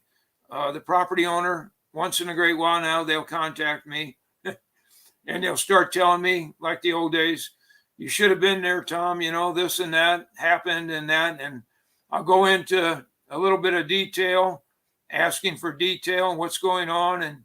And then they'll kind of start realizing, well, maybe I said too much, Tom. Maybe I shouldn't. We'll just let it go at that. And I can tell it bothers them to speak about it. But I will tell you, it's still ongoing, and the activity is just as strange as it ever was. Speaking of high strangeness, to your back right, there's a light, and it's been strobing for I just noticed it. Is that normal? That's normal. Yeah, Okay. All that's right. my little firelight I got in here for warmth. I put it in here just for atmosphere, you might call it. But yeah, it's supposed to do that. Now, if you see one somewhere else, that's not. Okay. No, I had to call it out. Yeah. What's this? Well, going back to the one story with the hooded figures, did that person that you spoke to, did they report any sounds or smells associated with that encounter? No, they really didn't with that encounter. But I will tell you that after that encounter, and this is a strange part, the caretaker, the property owners, site one, they do not live on the property anymore. They built a house towards the local town, and they're in their upper 80s too, I will tell you, and they live in near town now. And the caretaker still lives on the ranch in a mobile home. And I will tell you that after that event, the caretaker locks himself in his mobile home at night. Now, you might ask, what good is a caretaker if he won't come out at night to investigate anything or anything that happens? But he pretty much, during the evenings when it gets dark, he shelters in, he hunkers down in there. And I will tell you that you better call him on a cell phone, because and there's a lot of light ball activity out there yet, and things happen at night. And some nights he'll sit at a chair facing the door, and he'll have a weapon with him, and it's larger than a 22, I will tell you. But you would not want to knock on that door or create a disturbance on the other side of that door. It's probably jumpy. Oh yeah, yeah, he's jumpy, and so you don't. And there are people around this area. I will tell you, there again. If people get out there and start going around, you're in a very remote rural area, and you go knocking on doors or going around people's property at night, you stand a very good chance of getting shot, and that's a reality.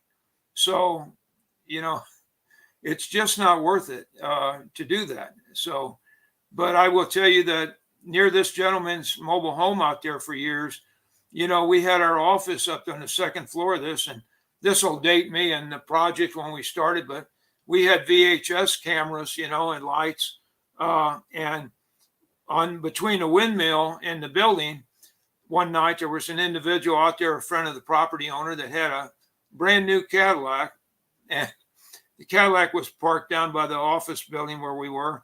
And one night in particular, everybody was on the deck, and a light ball came from the north and flew between the windmill, which would have been approximately 10 to 15 foot from the building, and the windmill, and over the vehicle. And as it flew through by the building, Ted had a VHS tape player. He had VHS tapes in boxes stacked there, recorded imagery. When this thing flew through, the camera circuitry, Ted took it into a person. The camera circuitry was fried in the office building. All the tape was ejected from the one VCR, and half the tapes Ted took in to be examined were wiped clean like they'd been professionally done from the EMF. And as this light ball went between the building and the windmill, the Cadillac, the electric windows started going up and down, and the horn started blowing on this vehicle.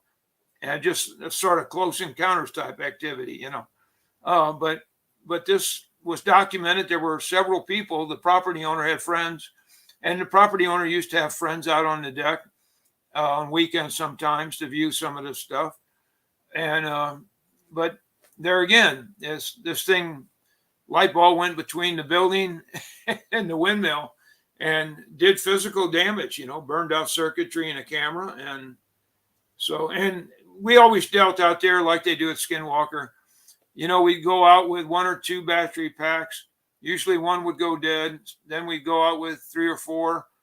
Sometimes all of them would go dead. They were freshly charged.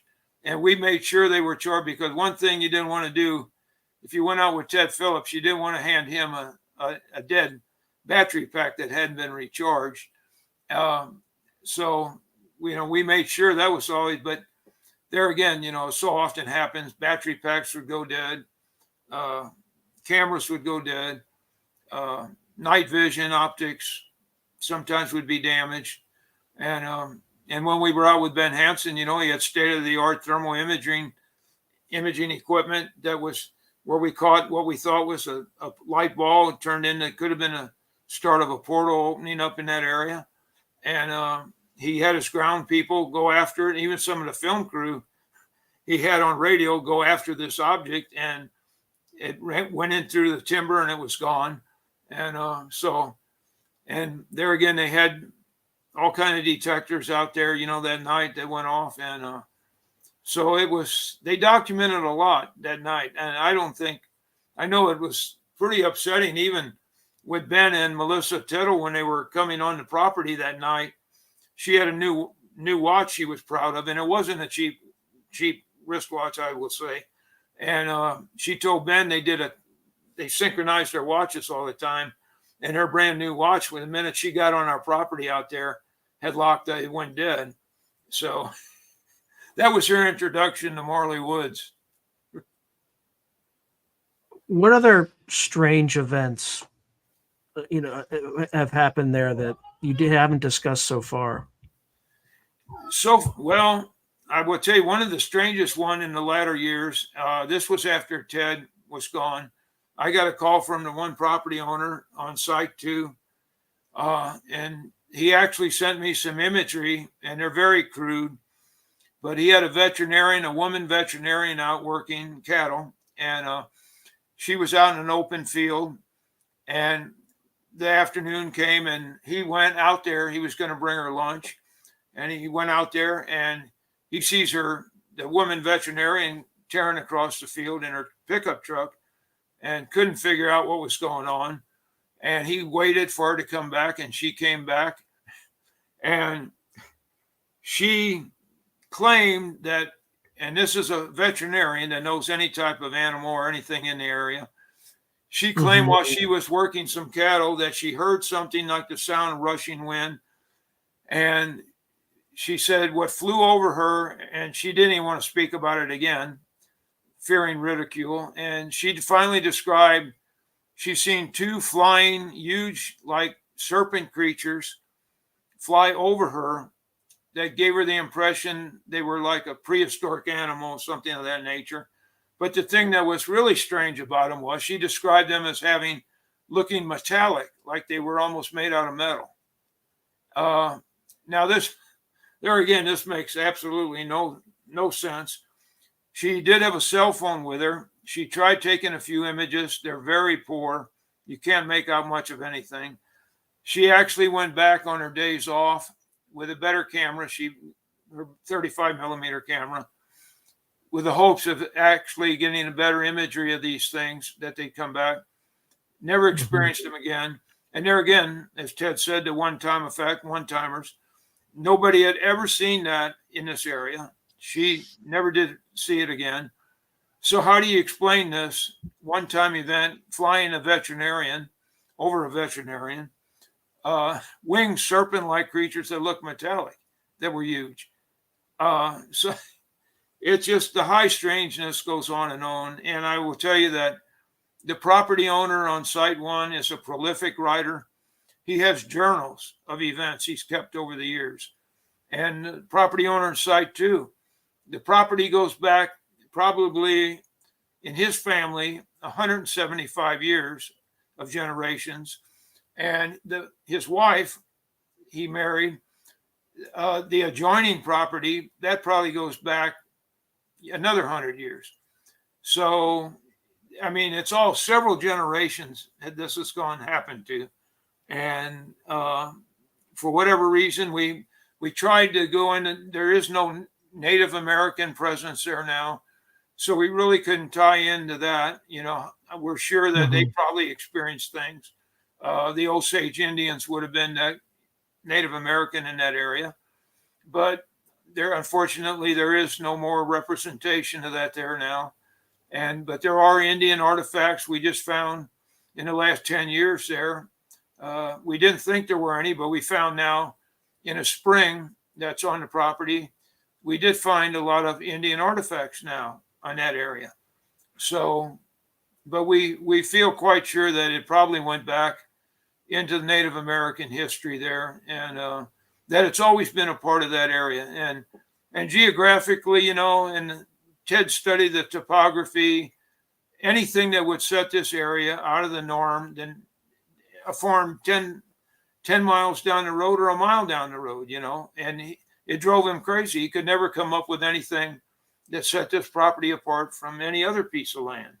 So it's just always been just the same as, you know, Skinwalker Ranch, and that it's always happened there, and I suspect it always will. And what do you think will be done to kind of break the logjam in terms of being able to send more researchers there? I mean, do you think it's something that the owners will eventually change, or like what happens when they pass on? Are they going to pass it on to their family members, or is it going to be up for sale? Yeah. The one family, to be honest with you, the property owner actually on one of the ranches on site 2, he actually kind of always kept the family members out, the hot areas or the areas where the activity and the Porto areas. He pretty much kept his family out of those areas. Now they have homes around the outskirts of the property, but he actually kind of safeguarded them, he felt, and kept them out. And I feel like they have no interest in ever wanting to share any. They didn't even like to share this much with him, to be honest with you. They didn't like to enter that whole realm. And there again, they felt it was demonic. And I myself, over the years, I didn't think I'd be there, but I honestly, to be honest with you, I do believe that that's a part of it. I do believe a lot of it is in that realm. Now, property owner on site 1, I hope and pray they're around a long time yet, but I don't know about the family members in that family. I have hope that maybe someday that will change and we can gain access back there again, and they'll want answers and maybe want to be part of something. But you know, that's totally up to them. And they all do live under the guise, or the fear that, like Skinwalker, that when strangers show up, bad things happen. And like Skinwalker, instead of digging, it's when you introduce strangers, people, something new. And someone bringing in a large motorhome, that seemed to really go wrong. You know, say more. This sounds like. Yeah. What happened when they tried to who tried to bring in a large motorhome, and what happened? One of the individuals that, let's just say, they had good resources and they wanted to have a comfortable place to stay there. I mean, they had generators, you know, it was a relatively new motorhome. Generators would burn out, alternators would burn out, vehicle batteries would go dead regularly. I mean, to the point it got to beyond being a nuisance. It got to be where they had to take the thing off the ground because they felt it was just pointless to keep it there, you know. So it was it was just an exercise in futility, I will tell you. And you know, even like when we had Douglas Trumbull out there and Jacques Vallée, if you can imagine that combination, and one other individual I can't name right now, but Douglas and Jacques were there, and Douglas had a very sophisticated piece of equipment. He built camera equipment with a tracking capability. And he wasn't sure one night it was weatherproof enough. It was raining. And we put that in one of the cabins out there, an old cabin, and put it at the window. Locked. It had like a 50, 60 pound tripod, and the whole combination probably weighed, you know, close over 150, 145 pounds, and locked it down on a tripod, put it at the window. We left that night. Douglas set it up. We left. Property owner had the only key to the cabin. He locked the door, and as a precaution, he went home, and we were sleeping in the building next to the cabin. And the next morning, Douglas was excited to go down and see what the camera caught. And the property owner got there, unlocked the door, and we went in, and we heard Douglas in not so good language yelling at us that who the hell is messing with me here? And Jock went in and said, well, Douglas, I don't think anyone's messing with you. What's wrong? And Douglas said, well, look at the damn camera. And here the camera on the heavy tripod was turned 30 degrees away from the window. Now, how do you explain that, you know? But there again, it was just showing, we feel, its upper hand. The intelligence had the ability to do that and be there, physically make changes to something like that. And that's what, you know, you always were up against that type of intelligence. And, but that's, you know, Douglas and I will say I did an interview years later with Jock on Ted's passing. I interviewed Jock, and I have that story. Jock relates that whole experience better than I could ever tell, believe me. And there again, I would just urge people, you know, I have a Facebook page and I have the Marley Woods research page. You can go there and catch what's going on. And then I have a YouTube channel. You can go there and just Google my name on YouTube and you'll come up with my page. I've got like 30 some free little movies there. A lot of the light ball activity there. A lot of the different research what we did there.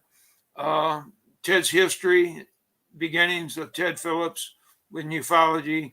And I had my interview with Jacques Vallée there, and he tells this whole story I just spoke of. And believe me, it doesn't get any better than in his own words, speaking about this event.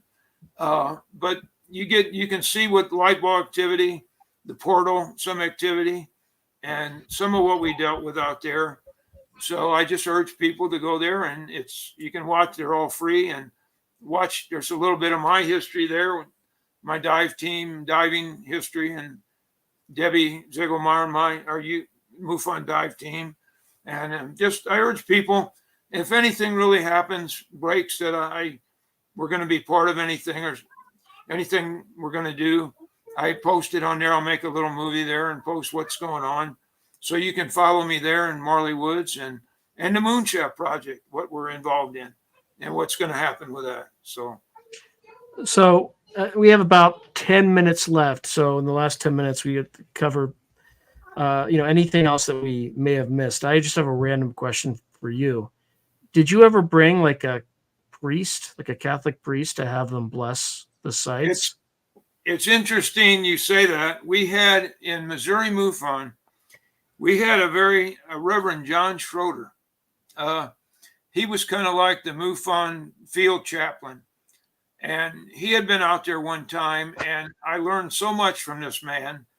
I can't go into that at this point, a lot of the Vatican stuff and what we were part of, but I will tell you that a lot of this, I truly believe that when I say over the years, I've come to believe, like Ted did, and so many, Alan Hynek and so many others ended up where we ended up. Not intentionally, I will tell you, and like Ted, we were nuts and bolts men. I apologize to people. I come from a rural area. I started investigating UFOs probably when I was 18. And as a young guy, my family members had experiences. I had one experience. And so many people I worked with in a small community, if you get to be somebody they know won't ridicule you, you get to be the go-to guy in that area. And let me tell you, UFOs, the whole subject matter is so much more involved and frequent than people having any kind of an idea. It happens so much more frequent than people can believe, especially in rural areas. And cases that I investigate in my own area were just, a lot of the cases you could make movies about, actually. And but I do believe over the years, like Ted found, and Ted actually had an outing with Alan. Alan got there before Ted. He got to believe the paranormal, interdimensional aspect of this, the religious aspect. It's all one and the same. Ted got to be in that position at the end, and so so I've done a full turn, and that's where I am. And but I've spoke to people. I will tell you, like Reverend John Schroeder, and explain biblically how a lot of this comes down. And quite frankly, he's the only one I knew that had explanation and made sense for a lot of what we dealt with. And quite frankly, a lot of what we dealt with wasn't good. It really wasn't. But never did you have like a priest try to bless the property or anything like that? Not in any way like that. I mean, when he was out there, he did some prayers, and but at Skinwalker they brought in a rabbi. I don't know if you remember that episode. Oh yeah. And they had. By the way, they brought them on someone else's property. Yeah. Like the Skinwalker Ranch doesn't own that, and they didn't ask for permission. Yeah. Anyway, well, that's neither here nor there. I stayed on an adjacent property, and I got an earful about. Yeah. Yeah. Yeah. And I've dealt with in the early days. I dealt with the producer on Skinwalker, and we were always going to try to work out in Marley, and it always was a struggle, battle with the property owners out there. I will tell you, and they'd want to do something, and we get around to actually getting out there, and you know how that is. They want it, but then yet when you show up and it gets close, then they don't want to be part of it, and they get cold feet, and I understand why at Marley, but it was always that battle. And then, like I said, when we did Beyond Skinwalker, we were slated to do that show the first season actually, and had not the property owner on Site 2 passed away, we would have been out there and we would have done that. I know we would have done a good part of the first season was due to be our show out there. So unfortunately, that didn't take place. And like I said before, believe me, when you contact these people back 6 weeks out at coming out there with the resources that they've spent and prepared to be out there, it doesn't go over well, and I understand that. But I still deal with them, and we're under the understanding that if anything breaks, I can call them and we'll do it out there. And unfortunately, I don't foresee that happening. I am trying to work with one of a great guy, Adam Johnson, which was one of the first SIU members. Adam Johnson got involved. He studied. He was I can't remember the name of the show, but actually he went to Lindenwood College, and he became a professor there teaching filming and that. And he actually met, as a great benefit to him, he met Douglas Trumbull out in Marley, and he actually went back with Douglas Trumbull and stayed with him for about 3 months, and actually worked on projects with Douglas, and it doesn't get any better than that. So he was a young man exposed to that. And when he come back from that, he got hooked up with some people, and he actually did some projects. He did several movies for the Sci-Fi Network. He was worked on, and he's got his own company now, motion picture company, and documentaries. So we're hoping to maybe get out with him and do a documentary and do something that he's one of the few that could be on the property filming, because he's part of the original team.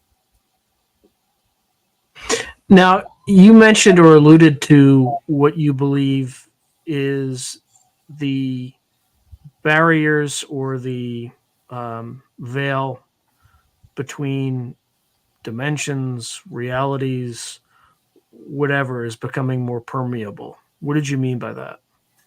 Yeah, there again, I believe that gets into the religious, in the biblical aspect of this, that the times we live in, that this has been foretold that this will happen. And, I don't want to go there. I have grandchildren, believe me, but I can't help but in my office here, I'm a news junkie. I have 2 news feeds, and during the day when I'm in here working, I have 2 news feeds on, and my wife will come in if she's not working, And she'll say, how can you stand that? At least turn one of them off. And I said, no, I'm okay. And so if something draws my interest, and I'll listen to it for a while, but that is actually the way, pretty much the world we live in today. I don't, and my biggest nightmare, and I will tell you quite frankly, is I do believe, and please don't take this as being political. It's not, because from what I know, either political party, I don't believe, has the intelligence or the ability to pull off what's happening now. I believe there's forces that work behind the scene that's doing a lot of this. And I will tell you that I don't believe the border being down and the elements that have got in our country is any accident. And my biggest fear at night through people, I'm still in touch with people, some people that are still in the place to know, let's say, and some supposedly ex-military and ex-DOD, but they're not, that there's a big threat right now. And every night I worry about our grid going down, because that's my biggest nightmare, because people don't realize the government's own figure. If our grid goes down in 1 year, 2/3 of the population will be gone. And I really believe that if the grid were to go down, and that could mean something as little as some sniper teams taking out substations, 6, 7 of the right substations could take out our grid. The right type of exposure, even, a sunspot, the right intensity mass ejection could take out our coronal grid. Mass ejection. Yeah. EMP, right. And that happened back in the 1800s, that The Carrington incident. the only electronics around was a telegraph line, and telegraph lines were burned off in railroad tracks because it's a perfect receptor. If you can imagine railroad tracks being twisted around and put out of alignment, because it's a perfect antenna to pick up that type of energy. Now, that's all there was then. Now, you're talking the grid, everything electronic, everything would be gone. And unfortunately, the terrorist aspect of it is our substations, our transformers, most of that is manufactured in China now. So how's that going to go over, but not well. I worry about that. But that's all part of what I call the false flag scenario, and quite just encapsulate what that is. I do believe at one point, part of the dimensional boundary, I do believe what's going to come through as an alien presence to serve mankind, to help us. They're going to bring us technology. They're going to pull us out of the ringer at the right time. They're going to give us the technology, increased energy, free energy, food production enhanced, you name it, they'll have it. And the whole world will look at them as a savior. And that's exactly what they want us to look at them as. And, even von Braun predicted this. I had the fortune to meet Dr. Carol Rosen, which was von Braun's assistant, at Bruce Witteman's MUFON conference years ago. And she spoke of the false flag scenario. Von Braun predicted that it was going to be portrayed as aliens, and they weren't going to be aliens. And our betterment wasn't their motivation by any means. So I truly believe that event, that in a nutshell, is what the false flag is. And I tell people, just at that point, don't believe me, don't believe anybody. Research yourself, look into things, find out the information yourself, and don't believe everything you're told, because it's not going to be for our welfare, believe me. But I do believe that's all part of it. And I do believe, and believe me, I've lost a lot of friends in ufology that don't want to go there. But with the mentors I've had, I believe that that's what it is. And it makes the most sense to me. And then a lot of people, just briefly tell me, well, you don't believe in life on other planets. If you believe it's just all interdimensional. I said, no, I absolutely believe there's life on other planets. But I'll tell you just a short story. What Stan T. Freeman, the nuclear physicist, told me one time. He knew I was a Trekkie when I was young. And he said, what do you think about warp speed and all that, Tom? And I said, well, I said, we don't have the capability yet, but I believe we probably will one day. And Stanton would tell me, he said, no, I said, it ain't going to work that way, Tom. He said, we'll have to do it all through interdimensional. If you can find the interdimensional aspect way, he said, everything's possible. But he said, just to go light speed, he told me, he said, an object the size of a pea would take the combined energy output of the Earth for 100 years. Now, do you really think it's practical we're going to have a starship do that? And I wouldn't want to argue with a nuclear physicist on that. So it broke my heart at the time, though, I will tell you. But I do believe what comes across has the capability to go interdimensional, that structured craft do. And I do believe I've learned from Ted himself that later years spoke about seeing crash debris and being exposed to actual, through Hynek, working in anti-gravitational craft, 30-foot disc, that it's real and it comes across. And then people say, well, why don't we have a fleet of these things? And well, unfortunately, there's 3 elements, one in particular, that is a superconductive, without cryogenics. It's several hundred times more conductive than our best gold or conductor on its own. It weighs a lot more than lead, several times more than lead. And that the kicker of the whole thing is that element's not found on this side. So we really can't do a whole lot without that element because it's not here.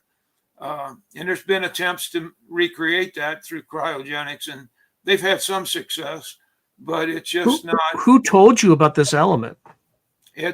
That came through people with Ted Phillips and other individuals that shared things with me. Is this the element 115 that Bob Lazar talks about, like a stable version of it? No, it's similar to that, but it's not 115. And okay. I will tell you, though, I have over the years, I've became friends with different individuals. There's one individual, a gentleman, and I urge you to look up his name in this book. I don't know if you've ever heard of Ray Stanford. The name sounds familiar. And he wrote, I forget the name of it now. I can't recall his book now, but it's Saucer in the Pentagon Closet, I believe is the name of it. But he worked with NASA, and he worked in back engineering, and he was an employee with NASA for several years. And the man, I spent time at his house in Maryland, and he's a wonderful old gentleman. Of course, Ray is up now, probably in his 90s. And so, but various people I've come across, I've learned the reality of this stuff, and it's mind bending, I'll tell you. But I got to be honest, I have Bruce Whitteman to thank for all my contacts, and had not been Bruce, and we lost Bruce back 3 years ago already, and he died of cancer, and he was quite an individual. He was first state director for a Mutual UFO Network and Walt Andrus and John Schuessler started it. They were McDonnell Douglas employees, engineers on the Apollo space program. And they started MUFON. So many of the tracking cameras and anomalies were picked up by the Air Force. They did the first analysis, and starting the Mutual UFO Network was dealing with Air Force material. And then they moved on to civilian accounts. So that tells you the reality of it all. So, but Bruce worked with them in the very beginning, and he was a great gentleman. And virtually anybody in ufology, most of the big names now, I just about bet money they got their start at one of Bruce's conference in Missouri. So. All right, Tom, any final words for the audience? No, that's about it. And that's my story, and I'm sticking to it. So. All right, Tom, it was an absolute pleasure, and thank you for sharing your stories about Marley Woods. I heard a lot of new ones since our last conversation that were even more fascinating than those. So thank you again, and keep chugging, keep moving forward. We're going to do that, and stay tuned. Like I said, catch my YouTube channel, and we're working on projects now, and I'll let you know when this documentary on portals that we just filmed out here, I was a participant in it, and spoke a little bit about Marley and what we experienced. So I'll let you know where and how that airs when that's finished, and that'll be well worth your time and effort, I will tell you. Yeah, we should bring you back on when you're about to launch that, or shortly thereafter. And I'll have one of the producers on there. I'll have her on with me to speak with you about that. Absolutely. Absolutely. All right. Well, thank you, Tom. And you have a great evening. Thank you, audience, for listening in. And I'd probably rewatch this thing. There's so many good things in it. So thank you again, Tom. Thank you.